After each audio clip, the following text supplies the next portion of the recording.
Hello friends, ಎಲ್ಲರಿಗೂ ನಮಸ್ಕಾರ. ನಾವು ಸಂಜೆಗೆ ದೇವ್ರಿಗೆ ನಮಸ್ಕಾರ ಮಾಡಿ ದೀಪ ಹಚ್ಚಿ ಟೀ ಕುಡ್ಕೊಂಡು ತುಂಬ ದಿನ ಆಗಿತ್ತು, ಎಲ್ಲೂ ಹೊರಗಡೆ ಹೋಗಿರಲಿಲ್ಲ ಅಂದ್ಕೊಂಡು ನಾನು ಮಗ ಹೊರಗಡೆ ಸುತ್ತಾಡೋಣ ಅಂತ ದೇವಸ್ಥಾನಕ್ಕೂ ಹೋದ್ರಾಯ್ತು ಅಂತ ಹೊರಟಿದ್ವಿ. ಇಲ್ಲೆಲ್ಲ ತುಂಬ ಪೂಜಾ ಜೋರು, ಹಾಗಾಗಿ ನೋಡ್ಕೊಂಡು ಬರೋಣ ದೇವಸ್ಥಾನಕ್ಕೂ ಹೋದ್ರಾಯ್ತು ಅಂದ್ಕೊಂಡು ಹೋಗ್ತಿದ್ವಿ. ಇದು ನಮ್ಮ ಅಪಾರ್ಟ್ಮೆಂಟು.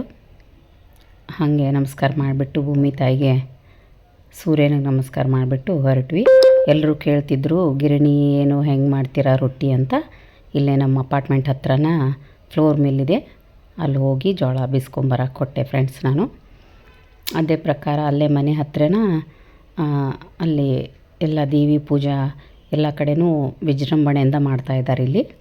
ಸೊ ಅಲ್ಲಿ ಹೋಗಿ ದೇವರಿಗೆ ನಮಸ್ಕಾರ ಮಾಡಿಬಿಟ್ಟು ಪ್ಯಾರ್ ಸೆ ಬೋಲೋ ಜಯ ಮಾತಾದಿ ಅಂತ ಹೇಳಿ ದೇವಿ ಹತ್ರ ಬೇಡ್ಕೊಂಡು ಅಲ್ಲಿಂದ ನಾನು ನನ್ನ ಮಗ ತುಂಬ ದಿನ ಆಗಿತ್ತು, ಲಾಂಗ್ ಡ್ರೈವ್ ಹೋಗೋಣ ಅಂಥೇಳಿ ಹಾಗೆ ಸುತ್ತಾಡಕ್ಕೆ ಹೋಗ್ಕೊಂಡು ಹೊರಟಿದ್ವಿ. ಪುನಃ ತಳೆಗಾಂವ್ ದಬಾಡೆ ಎಲ್ಲ ನೋಡಿಕೊಂಡು, ಮಗಳಂತೂ ಫಾಸ್ಟ್ ಇದ್ದಲ್ಲ, ಸೊ ಇಬ್ಬರೇ ಸುತ್ತಾಡಿಕೊಂಡು ಮನೆಗೇನು ಹೋಗೋದು ಅಂದ್ಕೊಂಡು ಹೊರಗಡೆ ಹೋಗಿ ನೂಡಲ್ಸ್ ತಿಂದು ಮನೆಗೆ ಬಂದ್ವಿ.